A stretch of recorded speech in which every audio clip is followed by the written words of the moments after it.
So what I want to show today, and I'm going to remind you that although Maestro and I are incredibly attuned to each other, that is a fact, that I have been doing this with my clients' horses and with other people's horses I've never ridden before. I've done it many times just to prove to myself that it works, because I have to make sure that, I'm not just, these aren't just fluky things that I'm working with. But it's interesting because the intention and the visualization it's really pretty scientific. I mean, it's because your brain is starting to cue into what the activity you want to do, and obviously it makes sense that the horses who are so sensitive, we just don't give them credit. We know they are sensitive, but we don't give them credit for how sensitive they are so sensitive to not only our thought impulses, but the neurological triggers and muscles that get triggered from those thought impulses. So I was just playing around while I was waiting to start, just walking around. And the thing I wanted to share and sort of exemplify is, and some points you probably won't be able to see because when I'm further away from the camera, but some points I'll be very close. And basically, there's a few exercises we can do, but the first thing I was just literally playing around with was, the intention of just turn right or turn left. So like if I said right now, turn left, Maestro, I'm saying that out loud. And I'm not giving him any cues other than what my body may be unconsciously cueing right there. I just basically, I'm saying out loud what I'm thinking.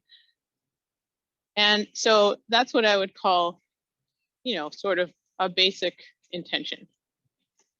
And we talked about last time the broad intention versus the detailed intention. So a turn left is a more detailed intention, but it's not a totally fully detailed intention. So a broad intention could be, I would like to have a relaxed, enjoyable ride that me and my horse enjoy. That's a nice one. That's broad.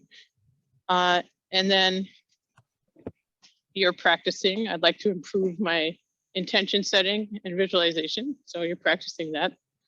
I'm working on it a lot. And let's just take that turning thing one step forward, because I know there's some dressage nerds in my class, and I'm one of them. So if I want to make that turn, I'd like to make an arcing right turn.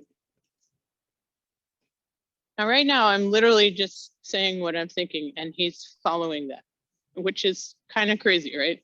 So, and again, I'm going to say that there's probably some sort of impulse that's going down to my muscles, but I am not actively cueing him. Like I'm not actively, when I, in the past, I've been a lifelong rider, I would actively like, okay, I'm going to use my seat bones to turn right now. I'm going to use, shift my weight. These are active thoughts that I was having.